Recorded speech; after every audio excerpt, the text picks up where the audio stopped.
Antoko ny fampitomboana ny vokatry ny famokarana ny fampiasana zezika. Ho fanamevana ny vesatra ny tantsaha malagasy manoloana ny fiakaran'ny vidin'ny zezika izay midangana ankehitriny sy anatrarana ny fahavitantena ara-tsakafo velorano fahasivin'ny filoham-pirenena indrindra eo amin'ny famokarana vary dia misy ny tetikasa fizarana zezika sulfate d'ammonium na PDSA izay vokatry ny fiaramiasa eo amin'ny fitondram-panjakana malagasy sy ny orinasa Ambatovy. Araky ny fikarohana efa natao antaonany maro dia mitovy fiasa tanteraka amin'ireo zezika mineraly hafa toy ny urée sy ny NPK ny fampiasana ny zezika sulfate d'ammonium.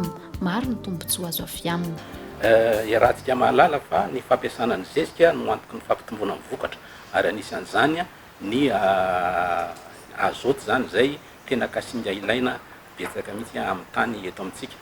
Ary tsara marina koa fa tsy voazao no nampiasa zezika simika amin'ny fambolena isika teto Madagasikara na ny firenena maro anisan'izany ny NPK, ny urée, ny sulfate d'ammonium zay amin'ny akamaroany mbola nafarana foana hatramin'izay.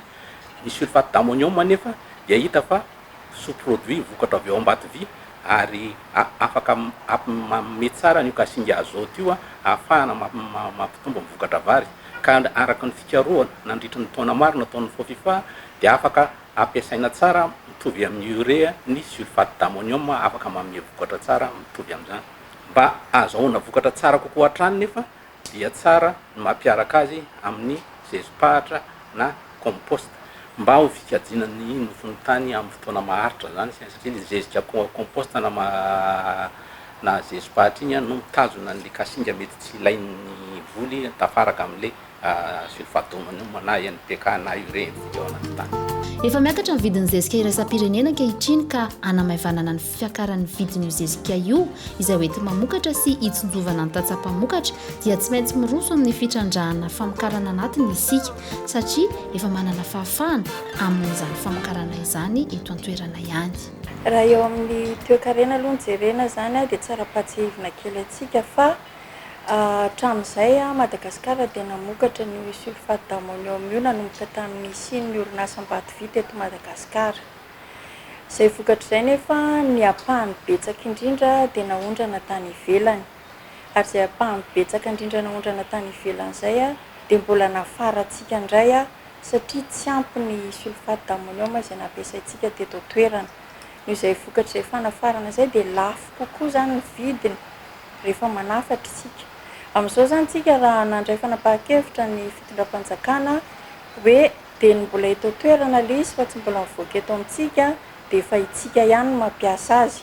Izany hoe mora kokoa zany ny vidiny ary afaka ampiasain'ny tantsaha malaky kokoa amin'izay fotoana izay. Dia nisy tetikasa io zany ahafahana mizara mivantana amin'ny tantsaha izay sulfate d'ammonium izay. Tsara fantatritsika raha nanomboka tamin'ny 2017 ka hatramin'izao ka hatramin'ny 2021 safady indrindra ny statistika atsika dia niakatra fitoenany ny fanafaratsika ny sulfate d'ammonium. Dikan'izany tafiditra ao anatin'ny filan'ny tantsaha tanteraka ny fampiasana ny sulfate d'ammonium ka tsara raha moraina izay fahazahoan'ny tantsaha izay sulfate d'ammonium izay araky ny hitantsika fa rehefa tsy afaratsika izy fa eto amintsika ihany dia mora kokoa ary afaka ho ampiasaina kokoa amin'izay fotoana izay. Nampiakatra ny tany vokabaratra ny amin'ny 5 taona ny fampiasana ny zezika sulfate d'ammonium niaraka tamin'ny teknika papri araka ny fanamafisan'ny tantsaha iray izay nahita fa ombiazana tamin'izany. Ny fampiasana ny sulfate d'ammonium dia ampiasaina indroa isa-taona ao anatin'ny taom-pambolena iray ary azahoana tombontsoa kokoa satria ny antony dia voalohany mahatsara ny vokabary izy faharoa dia mora kokoa ary tsy manimba ny tany nofotany.